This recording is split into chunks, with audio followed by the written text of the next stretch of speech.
Today we're talking about how to level up so fast it feels like cheating. There are actually 7 internal switches that I've learned how to flip. And once I was able to do, leveling up felt like a breeze. It was kind of scary, not only for me, but to other people as well. And that's what I'm sharing with you today. But before I do, I just want to share a quick backstory so you know where I'm coming from and maybe you can relate. So there was a period of my life where I felt really stuck. And not in a sense that I felt lost. It was more so a feeling of, it kind of felt like I was walking in place, like kind of walking in molasses. But it wasn't like I wasn't doing anything. I mean, quite the opposite. There were times when I would post 3 to 5 times a day on Instagram, where I would work 10, 12, 16-hour days, and still it felt like I was barely swimming above the water. Like I had to come out for air each time. And then when I would look around, what I saw was that everybody was winning but me. And I was working so hard. And on top of everything else, I was doing the affirmations every single day in the mirror. I was writing the journal, the gratefulness journal. I had that too. Every single day when I would drive to work, I would say how grateful I was for the life that I had. And I tried to use multiple manifestation tactics. But nothing really was changing. I still felt stuck. So at some point, I realized that I was actually working so hard on fixing the outside, and something was missing. And that something was the internal part. And I remember the phrase, as within, so without. So that's when I started looking in, and that's when I had several internal breakthroughs that allowed me to level up so fast. Even now, I look at it back and I'm like, damn, is this really my life? I've built multiple businesses. I wrote a book. I've helped hundreds of people change their life. I've been invited to podcasts, multiple as a guest, and I've also been invited to rooms with multimillionaires and billionaires. So I'm going to share with you the 7 inner switches that I've learned how to flip so you can too level up so fast it feels like cheating. The first inner switch I call the upgrade switch. Our nervous system, number one goal is to keep us safe. And so a lot of the times, the life that we want is outside of that comfort zone. We all know that. And I do believe that all of us come here with sort of different preset programmings that keep us stuck in one particular bubble. And a lot of the times we will be doing things within that particular bubble that feels still comfortable. Yeah, the life that we want is outside of that bubble. And so I started doing little things to help me expand that bubble. I call them mini challenges. I have this whole challenge theory, which I will record a video on that. But ultimately, what I started doing is helping that little bubble of set programming to expand. That's literally what happens in our brain when we're doing things that we've never done before. And you can start, like, you don't have to go and do something crazy, maybe jump out of the out of the plane. You can start very little. So for example, one of the things that I started doing was first writing with my left hand. That helped me create different neural pathways, which expanded that bubble. Then I started walking backwards. Never done that before, especially outside. Guess what? It expanded my bubble. Then I moved to slightly bigger things, such as telling my friend that, hey, I don't have energy to save you right now. And guess what? Nothing bad happened. So how that the sort of upgrade switch that is shut off is how it shows up is basically you know that you have a pattern, but you're not really doing anything to help you switch that. And I'm not talking about, going to therapy. I have my personal opinion about therapy, especially if you've been going to the same therapist and you've been talking about it and nothing really changing in your life. Is this really helpful? But that's beside the point. Ultimately, you have to realize that you need to expand your bubble, your things that you deem comfortable and your brain deems comfortable. And one of the things that helps me understand, okay, if this is really dangerous or if it's really something that I need to do in order for me to expand. And I look at the how my body feels. And there are usually two feelings. The first one, if I feel excitement, fear but excitement, that means that this is something that I need to do to get outside of my comfort zone. Very simple. The idea for this YouTube video, it felt exciting but still scary. Versus, let's say, going out there and jumping out of the plane, not my cup of tea. Maybe it'll help me to expand my brain potentially, but that feels very scary. It feels constricted. Like I literally feel it in my body. And those are sort of only two feelings that I kind of gouge. Sometimes I would say that, let's say I'm surfing, and surfing does feel very scary. And it does feel scary and dangerous. But I also knew that in order for me to break through that fear, I just needed to do something different that I've never done before, which is learning how to control my breath underwater. Guess what I started doing? Apnea training. And that allowed me to understand how my body works when it's in panic mode, when I don't have a lot of air and I'm still able to survive. I have expanded my bubble. And so now I go to different sets of waves, big and small, and that allows me to see, okay, things are not that bad. It feels exciting but scary. So if you find yourself in the same patterns, let's say it's at work, maybe it's with the friends, maybe it's the same morning routine that you do, perhaps you wake up and the first thing you grab your phone, you can start small. You can start create the life that you want with little changes in your life. The more you do, the better and bigger the expansion will happen, and you will see how your life will change. If anything, I would highly recommend going little by little. Start very small, little changes. The next switch is, I call it the play switch. And this is one of my favorite ones. So there is this idea that I think happens quite a lot to a lot of people, and that is the idea of reaching the goal versus of actually having the goal, right? And the way that it shows up is you talk a lot about how one day you're gonna do this thing. Maybe you have an idea and you call your best friend and you go over and brainstorm about so many things that you will do, how you're gonna do it, and you just like yap and yap and yap.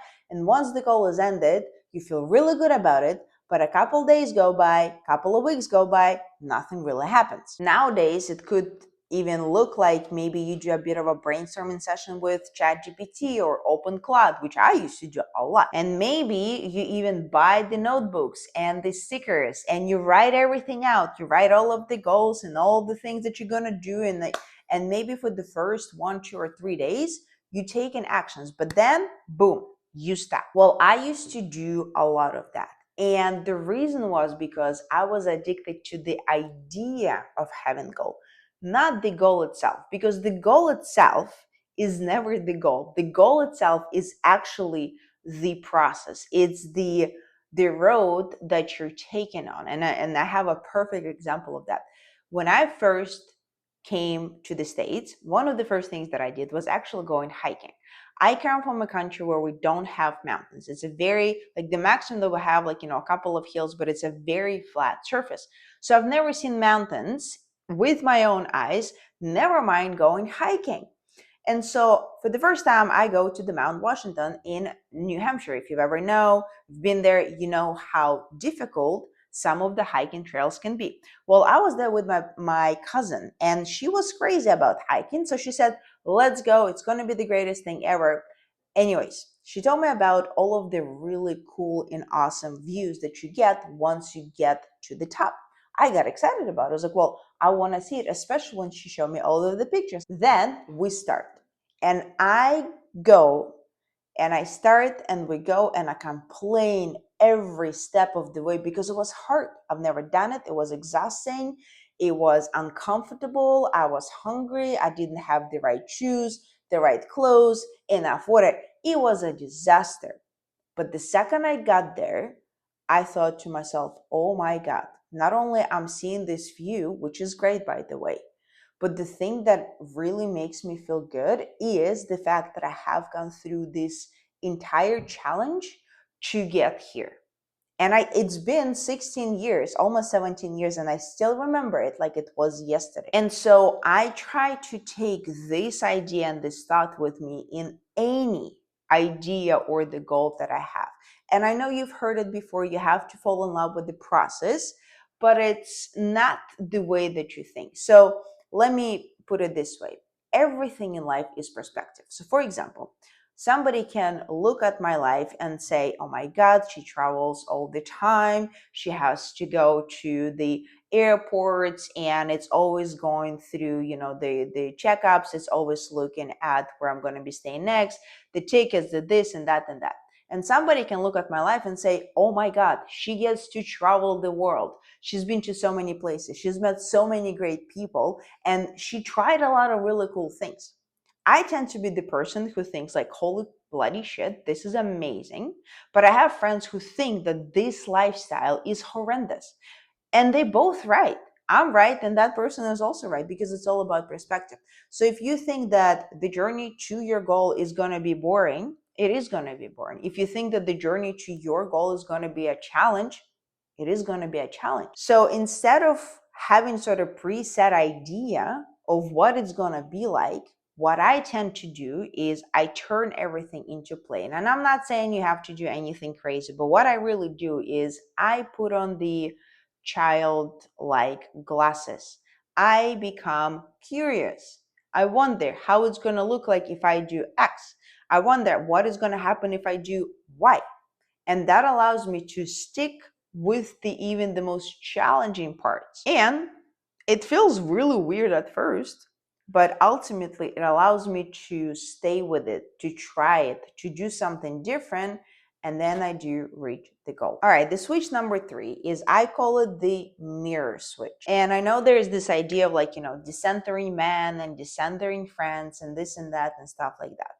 Well, that's all great and dandy, but I would say that your environment is a mirror of you. And therefore, instead of focusing on the outside, which is decentering men, decentering friends, or whatever, you have to focus on yourself. You have to focus on the reflection that you see in the mirror, which is basically yourself. Because ultimately, if you want the mirror to smile, what needs to happen?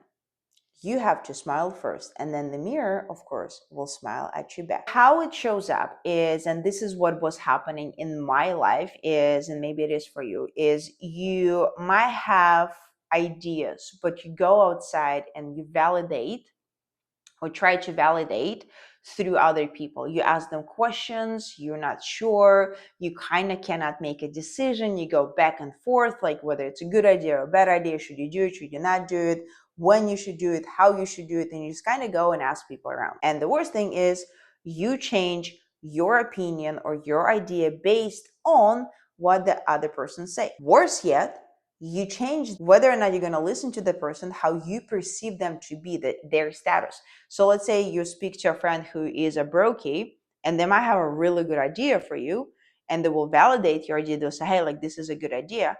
But then you go to, let's say, somebody who makes millions of dollars a year and they say, no, this is the worst thing ever. And you listen to them because in your mind, the person who makes more money is smarter, which is not the case. But you abandon yourself and you don't trust yourself. Another way it shows up is that you have a negative view of yourself, like a negative self-worth.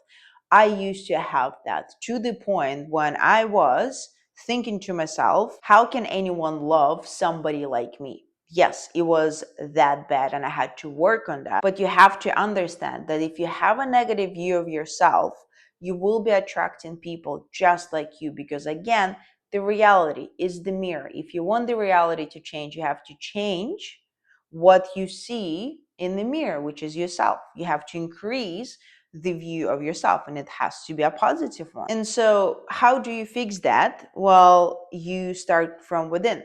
And when you start working on yourself, when you start working within yourself, when you start working on changing your perspective, how you view the world, how you react to things or don't react to things that happen to you, things will change. And the interesting part is that it's either the people that you're with will start changing or the people that you're with will start changing. Think about that one. And one of the ways that you can do to help you foster a positive within yourself is basically say how good you are at doing things. I know it sounds very egoistic and maybe even narcissistic, but an example would be, let's say you told yourself that you're going to go to the gym and you want to say like, damn, good job, I'm so proud of you, right? Maybe you said, you know what, I'm not going to reach out to my ex no matter how drunk I get, and you don't, and so you wake up and say, damn, I'm so proud of myself. It's the little things. I mean, as a matter of fact, did you know that babies do not know how to pee or poo? It takes them time to learn. So it can get as ridiculous as going to the bathroom and saying like, damn, you did such a great job. I know it sounds ridiculous, but sometimes doing those ridiculous things allows you to stop taking yourself so seriously.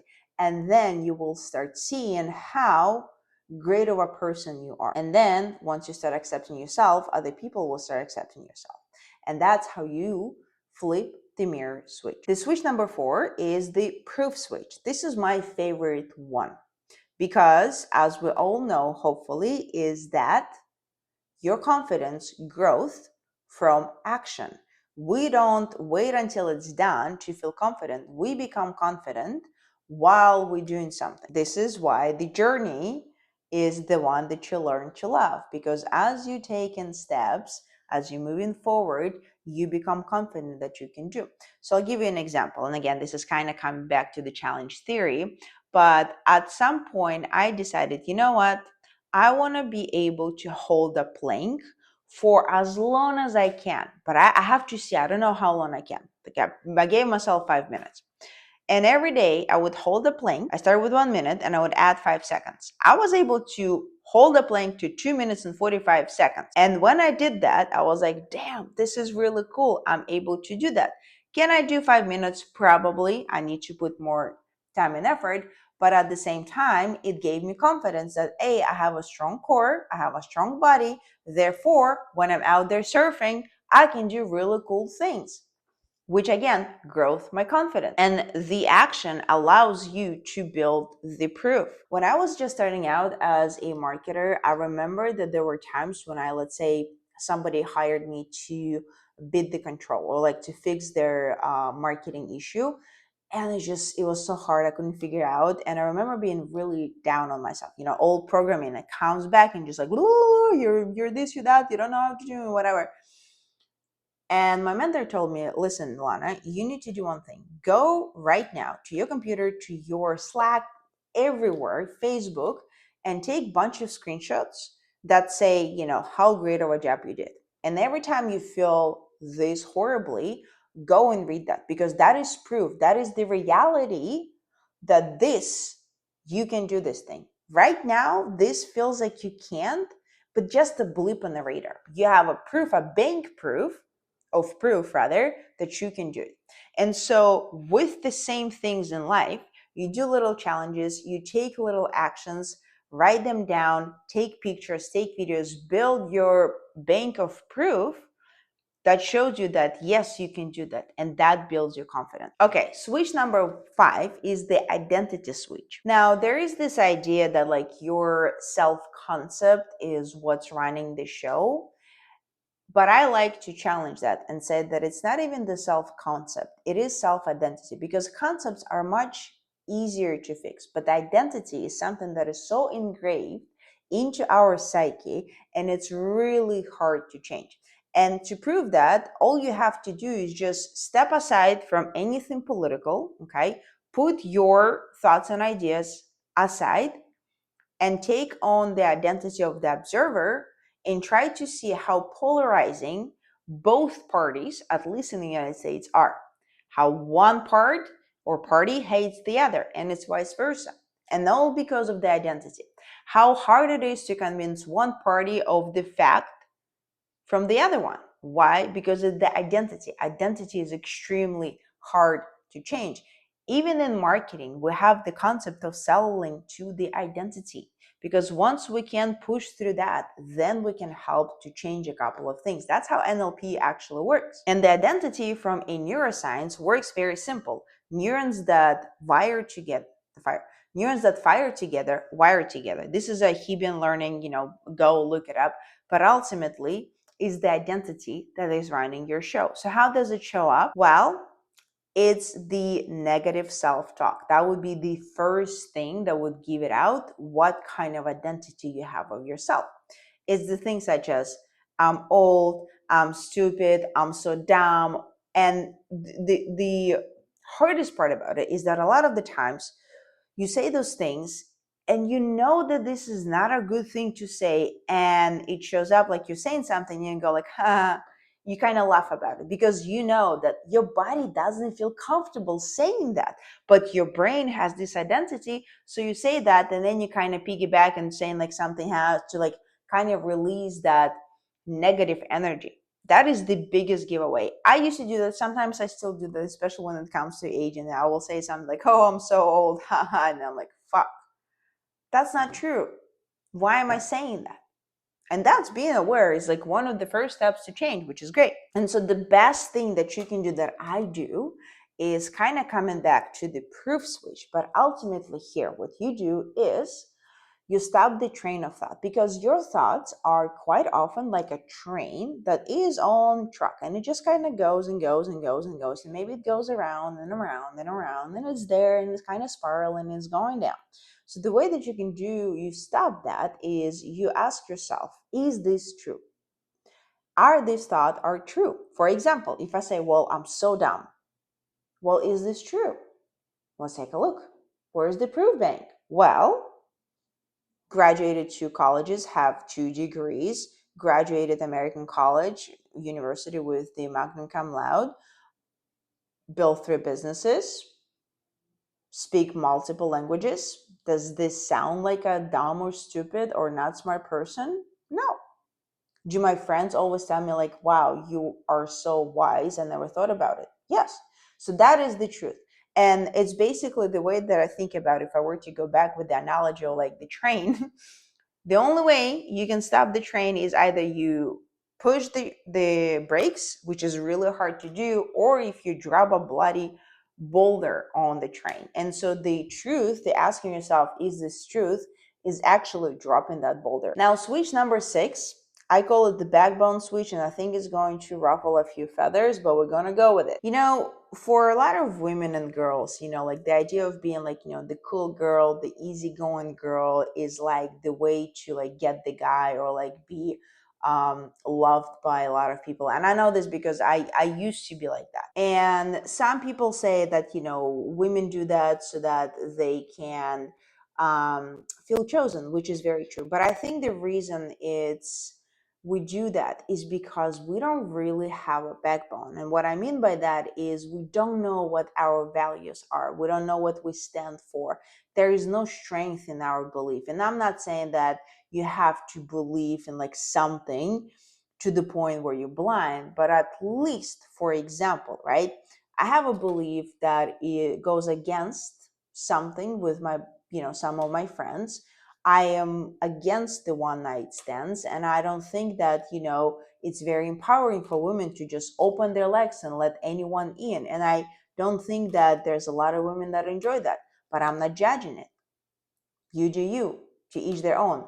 But this is one of my set of values. I choose who I let inside of my body. I choose what I put inside of my body from all the holes.